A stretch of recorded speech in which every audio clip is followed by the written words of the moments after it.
Livi on point. Grace Natali tak menampik dukungan PSI agar Gibran maju dalam Pilgub DKI. Meskipun umurnya masih muda, meskipun ada yang bilang masih ingusan, tapi ternyata nggak kaleng-kaleng. Lantas bagaimana keseriusan dari Kaisang Pangarep untuk maju di Pilkada Depok? Apakah ada maksud terselubung dari PSI? Saya menduga bahwa PSI mengusung Kaisang ini hanyalah bagian dari istilahnya itu pansos. Kalau PSI menang, BPJS seluruh warga negara Indonesia pasti gratis. Di jalan sering lihat baliho partai tulisannya gini. Kalau partai kami menang, BPJS gratis. Ngayal. Sekarang kayak bayar kayak gitu pelayanannya. Sakit, iya dibentak-bentak mulu. Badan sembuh, mental anjlok. Hai, kembali lagi di Livi on Point. Arah politik PSI dianggap gak jelas karena dulu PSI adalah partai pertama yang mencalonkan Ganjar Pranowo sebagai baca presnya. Tapi kemudian belakangan PSI justru menyatakan akan tegak lurus dengan Presiden Jokowi. Ini jadi pertanyaan. Jadi sebenarnya kalau tegak lurus itu masih ke Pak Ganjar atau justru ke baca pres lain? PSI juga jadi sorotan karena dianggap mencari perhatian Presiden Jokowi dengan mencalonkan dua putranya, ada Kaisang di Pilwalkot Depok, ada juga Gibran yang katanya mau dimajukan di Pilkada DKI Jakarta. Gak cuma itu, PSI juga jadi sorotan dan sempat ramai viral di media sosial. Ini karena ada semangat dari PSI, kalau PSI menang katanya BPJS gratis. Ini juga jadi pertanyaan sama masyarakat, gila. BPJS gratis, bayar aja susah BPJS. Gimana kalau BPJS-nya bisa gratis? Pelayanannya akan kayak gimana nanti? Ini dijawab nanti lebih tuntas bersama Dewan Pembina PSI, Grace Natali. Hai Sis Grace. Halo Livi, apa kabar? Kabar baik, makasih udah datang loh. Iya, senang diundang, makasih juga. Nih ngomong-ngomong soal ada dua anak Pak Jokowi, Kaisang sama Gibran. Kenapa sih harus mengusung anak Pak Jokowi untuk satu Kaisang tiba-tiba ke Depok, Gibran mau dibawa dari Solo kemudian ke Jakarta? Sebenarnya aspirasinya teman-teman PSI, Bro dan Sis PSI di Depok yang resah karena 20 tahun di bawah kepemimpinan PKS Depok tidak ada perkembangan yang berarti. Bayangin kalau kita punya 20 tahun tanpa kepemimpinan, berarti kamu tuh harusnya bisa ngejagain sebuah kebijakan, keberlangsungan kebijakan selama 20 tahun. Itu waktu yang sangat cukup untuk membuat sebuah proyek dari nol sampai kelihatan hasilnya. Tapi kan toh ternyata gitu-gitu aja Depok gitu kan.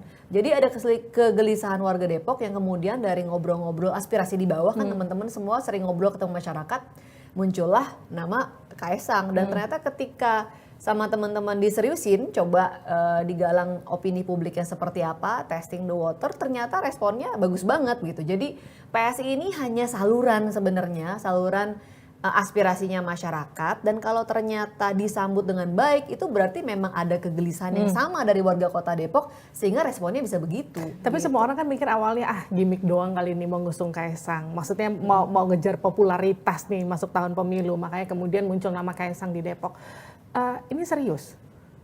Ya bisa jadi serius, bisa jadi setengah serius gitu. Tergantung kan, ini kan proses yang melibatkan banyak pihak ya, nggak bukan cuma maunya PSI aja atau maunya Kaisang aja. Jadi saya rasa ini bagian dari proses buat ngelihat juga seberapa diterima sosok Kaisang di masyarakat. Pasti kan Kaisang, apalagi kalau dia mau banting setir ya betul-betul ya dari bisnismen yang sukses masuk ke politik, pasti pertimbangannya Kaisang juga banyak kan gitu. Jadi saya rasa ini bagus justru supaya Kaisang juga punya pertimbangan yang utuh ketika dia membuat keputusan.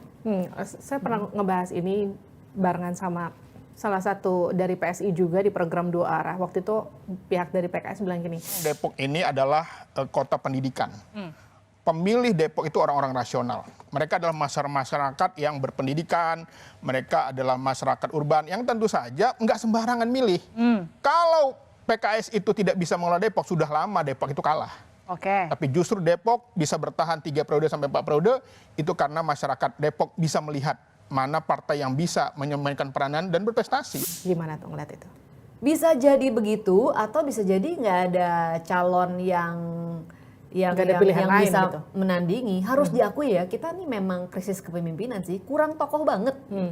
tokoh di level nasional kita aja bolak-balik dari pemilu ke pemilu namanya itu lagi, ya enggak? Apalagi di level subnasional, apalagi di level provinsi, kabupaten, kota madya itu makin susah lagi. Makanya orang mungkin nggak punya banyak pilihan juga gitu kan. Akhirnya yang kepilih kadang-kadang bukan karena orangnya bagus, tapi karena yang paling dikenal orang karena kekuatan modal sosial atau modal politik atau modal uangnya. Menentukan apakah orang tokoh ini bisa cukup dikenal masyarakat atau enggak. Jadi banyak faktor yang membuat orang akhirnya memilih seseorang mungkin karena yang lain nggak pernah kedengeran lagi gitu. Dan orang yang punya uang lah yang bisa punya atribut banyak dan sebagainya. Apalagi PKS sudah jadi incumbent selama 4 periode. Ya otomatis dong dari segi modal politik lebih besar. Afiliasi politiknya juga lebih banyak, kesempatan untuk tampilnya juga lebih banyak gitu kan.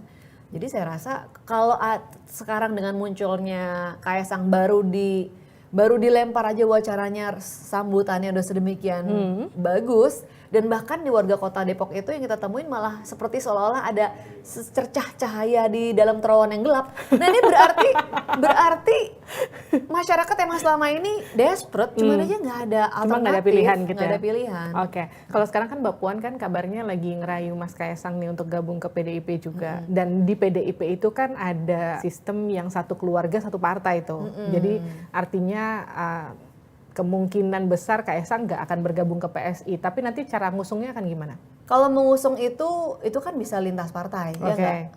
Terus kemudian tetap berarti harus lewat PDIP, ya nggak sih? Ya tergantung Mas Kaesangnya kan ada di mana. Gitu. Terus kemudian kalau aturan harus satu keluarga itu ya, saya pernah dengar Pak Jokowi bilang Kaesang udah dewasa sejak dia menikah. Oh, kakaknya udah beda. Jadi bisa beda nih ya. Kakaknya udah beda. Udah gitu kalau dikatakan harus satu keluarga harus sama, mohon maaf, bagaimana dengan Ibu Sukmawati, Ibu Rahmawati dan sebagainya gitu. Jadi saya pikir tetap ada ruang-ruang ya orang untuk menentukan pilihan, dan ini kan proses yang ongoing ya Mbak ya. Mungkin berpulang ke orangnya aja gitu kan. Kita kan nggak bisa memaksakan. Kami sih, kalau kami suka dengan seseorang, dengan satu tokoh gitu karena memang track recordnya bagus dan kita lihat ini kayaknya punya potensi nih untuk jadi pemimpin, bisa bikin breakthrough, kenapa kita nggak dukung? Kenapa harus di PSI-kan dulu? Kenapa sekecil itu cara berpikirnya gitu? Kalau kami gitu, makanya kami enteng-enteng aja. Kenapa nggak berhenti di Kaesang aja? Kenapa masih tetap harus cawe-cawe ke Gibran? Kenapa Gibran harus diimport juga ke Jakarta? Enggak, ini kan di Jakarta itu kita punya yang namanya Rembuk Rakyat, ya kan. Rembuk Rakyat ini jajak pendapat sebenarnya, sama kayak yang kita buat untuk level nasional. Jadi kita tanya kepada warga DKI, kira-kira menurut kalian mana tokoh yang cocok untuk memimpin DKI Jakarta. Di situ ada sejumlah nama, antara lain ada Ridwan Kamil, ya kan, ada Kaesang juga dan lain-lain. Dan waktu itu salah satu yang top 3-nya ada Kang Ridwan Kamil, sama ada Gibran juga. Itu jajak pendapat, hasil pendapatnya, opini masyarakat. Jadi bukan karena memang cawe-cawe cari perhatian Pak Jokowi sekalian deh, Kaesang, Gibran. Enggak gitu. lah. Lagian kalau cawe-cawe buktinya di berbagai survei saya rasa juga nama Gibran kan berulang kali keluar juga kan. Jadi memang terkonfirmasi bahwa ini memang aspirasinya di masyarakat ada. Kenapa nggak nama yang lain? Saya rasa sih memang karena kita tuh nggak punya terlalu banyak opsi juga ya. Makanya PSI itu mendorong banget sebanyak-banyaknya anak muda masuk politik, masuk mengambil posisi-posisi jabatan publik supaya nanti kita tuh di pemilu-pemilu ke depan lebih banyak opsi lagi. Nah, kenapa sih nggak ngusulin kader sendiri aja? PSI kan kadernya banyak. PSI kan kita baru berdiri itu tahun 2014 ya, setelah pemilu. Jadi umur kami dibanding partai-partai lain yang masih relatif sangat muda lah Mbak. Saya juga nggak punya background politik sebelumnya, dan untuk untuk kaderisasi is one thing ya Mbak. Tapi untuk menjadi tokoh, apalagi tokoh nasional itu kan butuh waktu untuk membangun popularitas. Kecuali kalau di situ adalah membangun partai dan punya kerajaan media, ya itu gampang ya kan. Kaderisasi itu proses yang terus berjalan, tapi membuat orang dikenal sehingga kemudian dia bisa dipilih, itu PR yang butuh waktu. Kalau mau prosesnya natural butuh waktu. Apalagi Indonesia itu besar Mbak. Kalau kita cuma negeri sebesar Singapura, yang orangnya cuma 6-7 juta orang gitu. Oke lah gitu ya. Tapi kalau ada 270 juta orang yang harus mengenal tokoh ini kan, kalau kayak tokoh-tokokoh yang sekarang nih yang namanya selalu ada di tokoh nasional kan itu aja Mbak ya, saya nggak usah sebut lah. Itu bisa dikenalan sampai 80% ke atas, 90% ke atas. Itu kenapa? Karena udah di politik udah dari kapan-kapan, mungkin dari zaman Mbak Livi masih TK kali gitu kan. Benar. Ya kan. Langkah PSI nyolek Kaisang, nyolek Gibran itu semata-mata untuk mencuri popularitas Pak Jokowi untuk menaikkan elektabilitas PSI jelang pemilu itu gimana sih? Ya terserah lah ya orang mau ngomong apa, yang pasti PSI konsisten, kita tuh selalu dari awal PSI berdiri selalu memberi kesempatan yang sebesar-besarnya untuk anak muda gitu kan. Mungkin kalau diingat di pemilu yang lalu juga kita banyak jubir PSI semuanya anak muda gitu kan. Yang dimana partai-partai lain mungkin anak muda itu nggak ditampilkan ke depan karena mungkin tokoh yang senior aja udah banyak harus diakomodir, apalagi yang muda tuh tunggu dulu gitu. Jadi ini memang komitmen PSI selalu untuk ngasih ruang untuk anak muda yang hari ini memang ruang itu belum tercipta di politik kita gitu. Jadi mau dia itu adalah anaknya siapa, atau bukan anak siapa-siapa, juga kita beri ruang gitu. Kaisang dan Gibran hanyalah dua nama kebetulan ngetop karena anaknya presiden. Tapi coba dong dilihat, ada banyak lagi anak-anak muda yang bukan siapa-siapa yang juga kita majukan kok di level nasional sampai daerah, semuanya kita kasih kesempatan. Nah ini tolong dilihat juga gitu. Kebetulan aja karena orang ngetop jadi orang ngeliat ke mereka gitu kan. Dulu waktu pas PSI bilang mau mengusung Ganjar sebagai baca pres itu kan sempat ada gesekan sama PDIP tuh. Iya. Terus sekarang nyolek Kaisang, sekalian nyolek Gibran, terus bilang tegak lurus sama Pak Jokowi. PSI PDIP baik-baik aja? Baik-baik aja, saya mengutip pernyataan Sekjen PDIP, Mas Hasto Kristianto yang saya hormati, saya sayangi dan saya banggakan. Kemarin itu di media saya baca terus ada komunikasi informal juga dengan PSI dan memiliki kedekatan emosional gitu kan. Jadi baik-baik aja kok. Banyak senior-senior yang juga saya kenal dari zaman saya jadi wartawan, itu kan banyak juga dari PDIP. Jadi hubungannya baik-baik aja kok. Kalau ngobrolin soal Pak Ganjar, awal waktu pas jauh banget PDIP belum deklarasi baca pres kala itu kan PSI udah nomor 1 duluan gitu ya. Waktu itu Pak Ganjar kita akan dukung untuk menjadi capres gitu. Terus kemudian sekarang yang jadi pertanyaan, kenapa sekarang ngomongnya PSI belum ketok palu? Apa yang berubah sis? Kenapa? Apa karena Pak Jokowinya juga masih ngelihat ke kanan ke kiri sampai PSI-nya jadi ragu mau ketok palu atau gimana sis? Nah mungkin saya flashback lagi ya, waktu November 2022 kami mengumumkan Pak Ganjar itu merupakan hasil rembuk rakyat yang kita lakukan selama 1 tahun, panjang tahun 2022. Ya. Jadi kita kan terus memang menggali aspirasinya masyarakat. Orang tuh maunya siapa sih? Apalagi waktu itu pembicaraan soal capres itu kan belum mendapat porsi yang signifikan juga di media, gitu kan. Waktu kita masih bingung nih kan, ini Pak Jokowi udah mau selesai, tapi nextnya tuh siapa gitu kan. Nah sekarang dengan berjalannya waktu kan sudah makin kelihatan nih. Jadi waktu itu PSI punya berbagai objektif yang ingin dicapai ya. Ingin mulai publik itu berpikir jauh-jauh hari tentang kandidat capres. Supaya kita punya waktu untuk menganalisa, ya enggak? Kan kalau orang udah mulai ditaruh di bursa capres, dia akan dapat banyak forum, ya kan kayak sekarang nih udah mulai banyak forum-forum ingin menggali pemikiran capres-capres gitu kan. Dan kita pengen ngajak masyarakat tuh dari jauh-jauh mikir gitu kan, supaya kita punya waktu yang cukup untuk mengeksplor nih gitu kan. Jadi PSI memberikan support, memberikan dukungan untuk Pak Ganjar sebagai salah satu tokoh yang memang disupport oleh publik untuk masuk dalam bursa capres gitu. Itu bagian yang pertama. Nah kemudian dalam perjalanannya ini kan prosesnya masih terus berlanjut. Proses untuk menguliti masing-masing capres ini kan perlu kita lakukan juga. Apalagi kalau buat kami, apa yang sudah Pak Jokowi lakukan selama hampir 10 tahun, ini udah bagus banget gitu kan. Ibaratnya kalau orang ngebangun, ini ngebangun tiang-tiang pancang nih, pancang-pancangnya udah dibangun. Nanti tahap selanjutnya adalah ngebangun di atasnya tiang pancang gitu kan. Nah kalau yang berikutnya, presiden selanjutnya itu tidak punya komitmen untuk ngebangun di atas tiang pancang, malah mungkin tiang pancangnya dirobohin, dibuang gitu ya. Ini kan berarti kita buang waktu, dan kita nih udah sebentar lagi nyampe di usia produktif yang akan lebih banyak daripada usia non produktif. Di 2038 itu sudah terjadi, gitu kan. Waktu udah tinggal sedikit nih, masa iya kita mau ngulang lagi dari nol gitu ya? Gitu. Jadi kami melihat ini udah terbentuk nih, masyarakat udah mulai berpikir lebih serius tentang capres, nama-namanya juga sudah mulai mengerucut. Mari kita kemudian selanjutnya cek mana yang punya komitmen untuk bisa menjaga keberlanjutan pembangunan yang sudah dilakukan oleh Pak Jokowi. Supaya kita nggak buang tenaga, nggak buang waktu, nggak buang uang. Nah, itu dia yang jadi pertanyaan. Kan kalau tadi dengan penjelasan Sis Grace itu kan sebenarnya kan sudah jelas bahwa itu bisa dilakukan sama Ganjar Pranowo. Dan itu kemudian kan dari awal sudah dideklarasikan sama PSI. Tapi kenapa kemudian sekarang seolah-olah kok PSI-nya jadi ragu?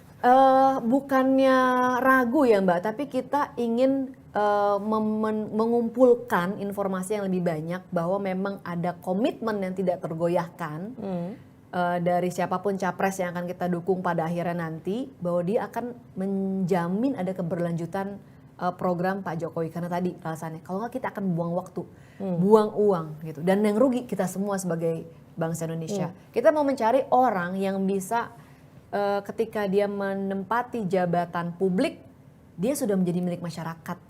Dia jadi milik semua orang, bukan milik partai tertentu. Nah, di mana orang itu, siapa yang akan memberikan komitmen itu, saya pikir itu juga yang sedang dimantapkan prosesnya oleh Pak Jokowi. Gitu. Makanya kita merasa inline nih, apa yang PSI pikirkan, rasakan, gelisahkan, itu merupakan kegelisahannya Pak Jokowi juga. Kenapa harus kegelisahan Pak Jokowi? Apakah karena PSI membaca Pak Jokowi seperti dugaan sejumlah pengamat, sebenarnya Pak Jokowi hatinya masih terbagi antara Pak Ganjar dan juga Pak Prabowo, itu juga yang kemudian sekarang sedang di-follow sama PSI? Saya pikir hari ini dengan kita melihat bahwa masih ada, beliau belum pernah memberikan endorsement secara eksplisit ya kepada salah satu calon atau calon manapun, itu menunjukkan bahwa memang Pak Jokowi masih berproses juga, gitu. Dan beliau adalah orang yang saya pikir dalam keadaan ini, beliau ini adalah kompas yang bisa kita pegang, kompas ya kan? Kompas itu kan tidak pernah berbohong.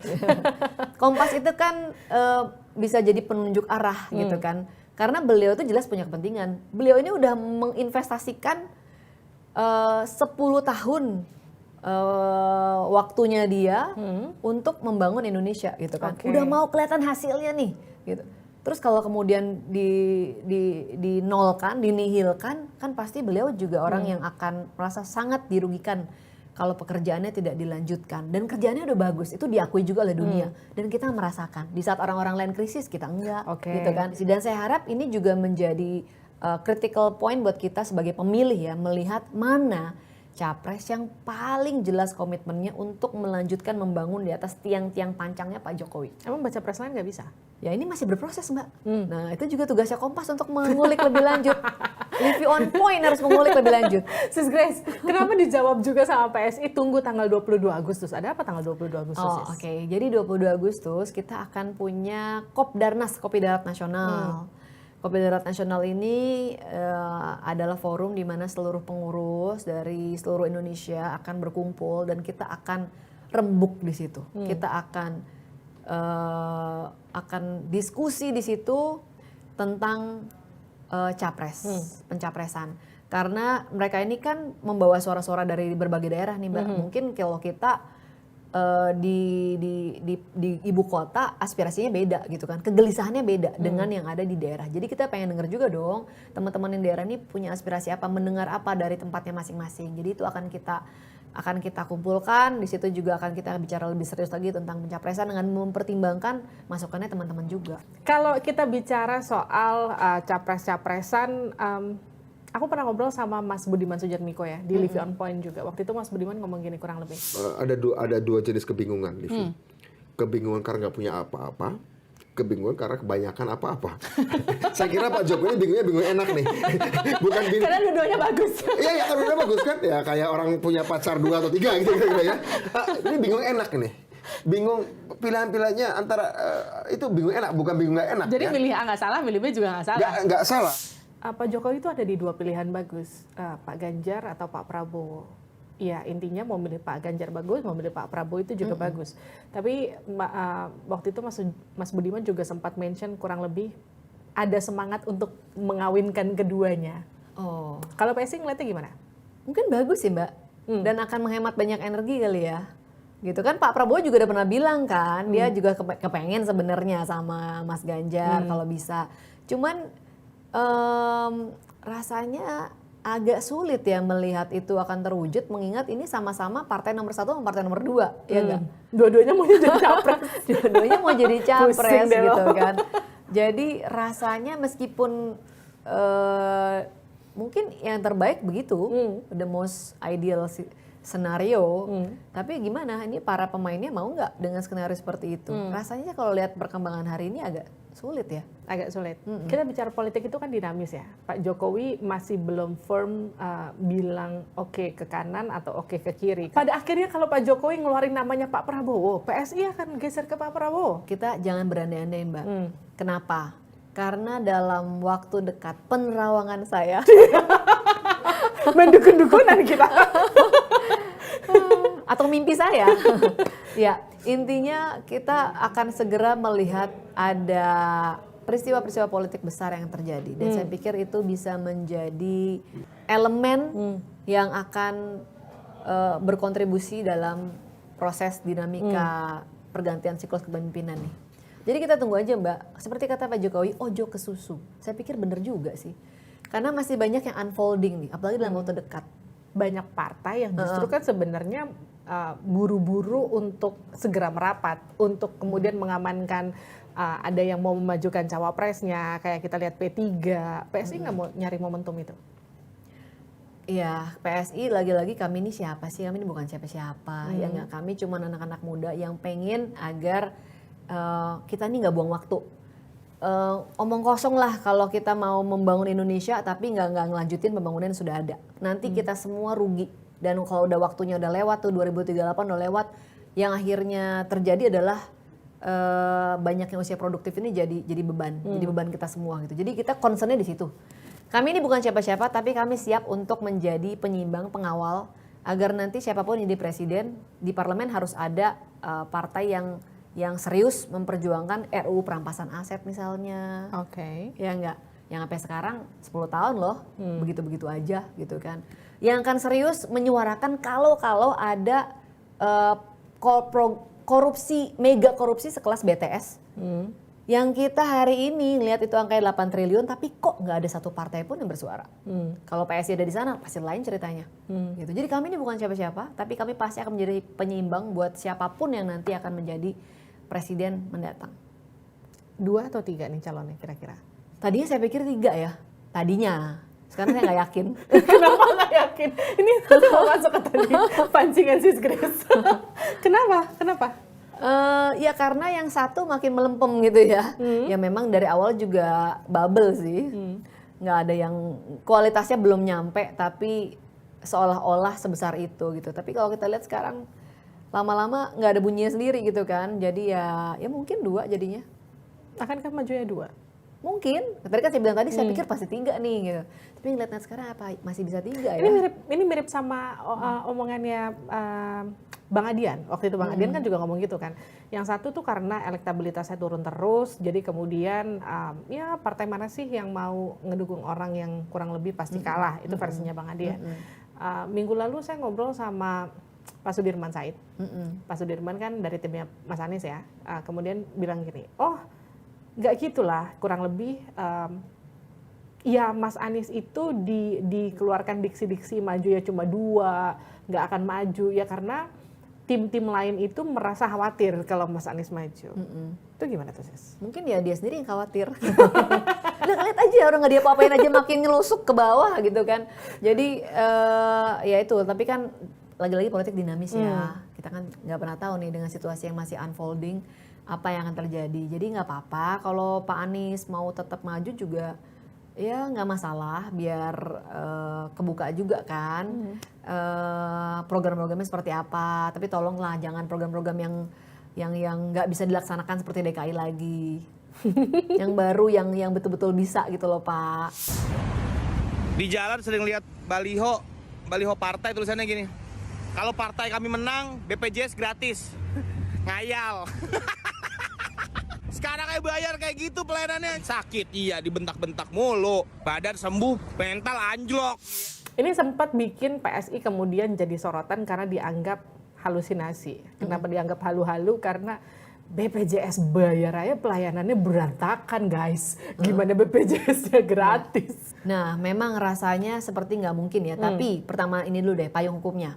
Jadi landasan hukumnya itu jelas ada di konstitusi kita yang di situ menyatakan bahwa setiap warga negara itu berhak atas layanan kesehatan. Kemudian pasal 34 ayat 2 itu juga mengatakan bahwa negara wajib mengembangkan sistem jaminan sosial gitu kan. Nah, jadi berdasarkan konstitusi kita, hak untuk mendapatkan layanan kesehatan itu adalah hak yang melekat kepada setiap warga negara. Kalau hak yang melekat sama seperti hak untuk bebas beribadah sesuai dengan agama dan kepercayaan masing-masing, kan kita nggak perlu bayar, gitu kan. Hak untuk bebas berdiskusi dan berkumpul itu kan kita nggak usah bayar, karena itu hak yang melekat kepada kita sebagai warga negara. Oleh karenanya dari segi konstitusi itu ada, gitu kan, sudah dijamin oleh konstitusi kita.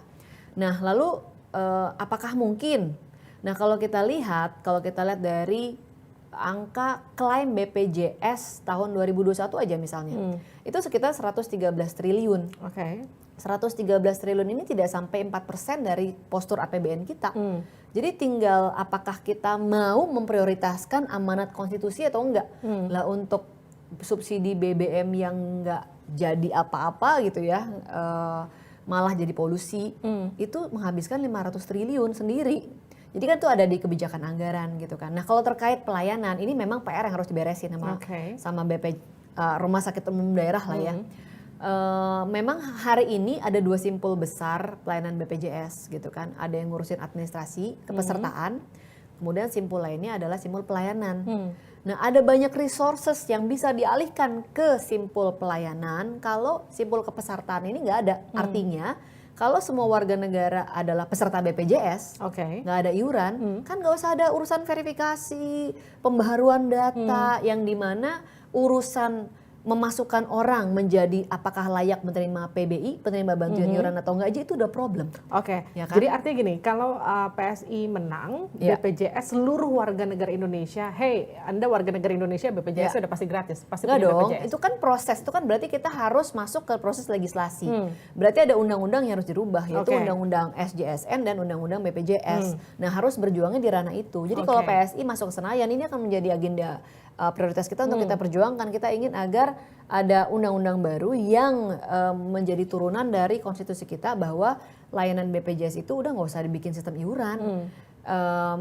Semuanya aja masyarakat, warga negara punya KTP ya berarti dia, atau bukan, kalau nggak usah punya KTP, kalau KTP kan 17 tahun ya. Kalau dia adalah warga negara gitu ya, dia otomatis bisa mendapatkan BPJS, layanan kesehatan standar. Gini sis, banyak orang yang bilang kan BPJS itu dianggap selama ini kan berdarah-darah. Maksudnya mereka bayar ke rumah sakitnya berantakan, kemudian dokter-dokter yang menanganinya juga nggak dapat bayaran yang sesuai. Itu juga menyebabkan kenapa pelayanannya juga jadi kacau gitu. Salah satunya. Menurut sis, problem BPJS sampai kemudian semengecewakan itu buat masyarakat itu gimana sih sis?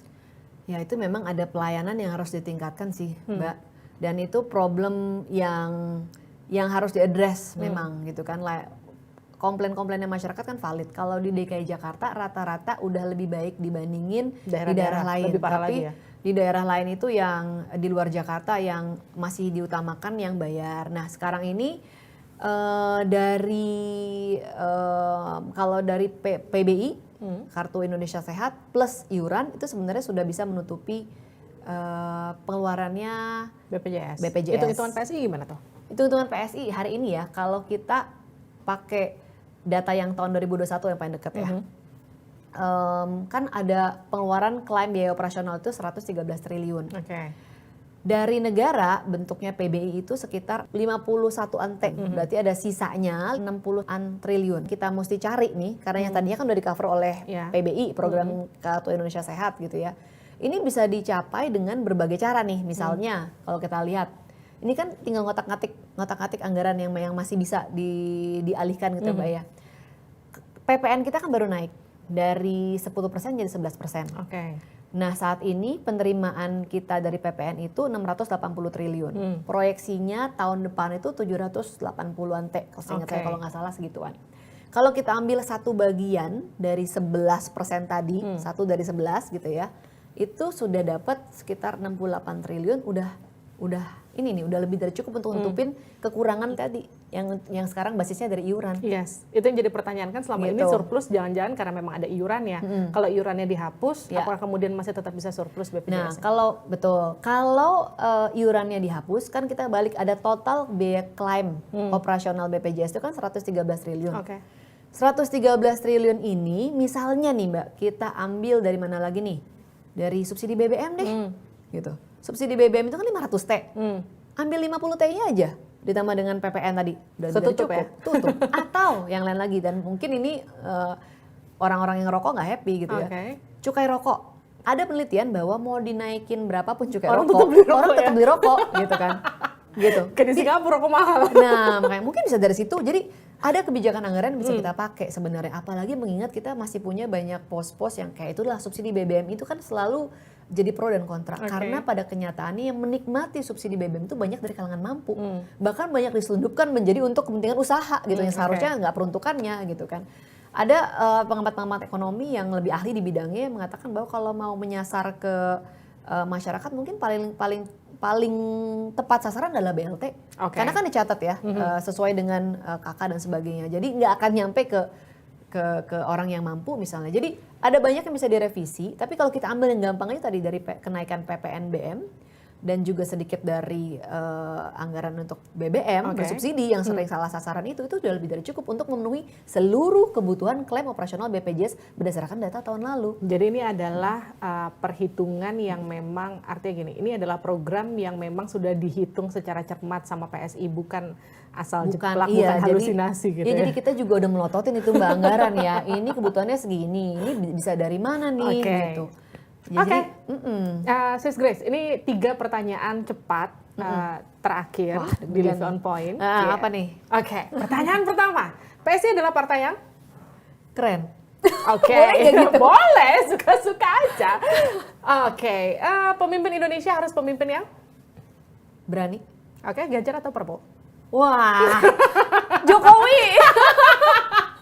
Oke, terima kasih Sis Grace udah gabung di Live on Point. Itu dia tadi obrolan saya sama Grace Natali, Dewan Pembina PSI. Kita ketemu lagi di Live on Point berikutnya. Sampai jumpa.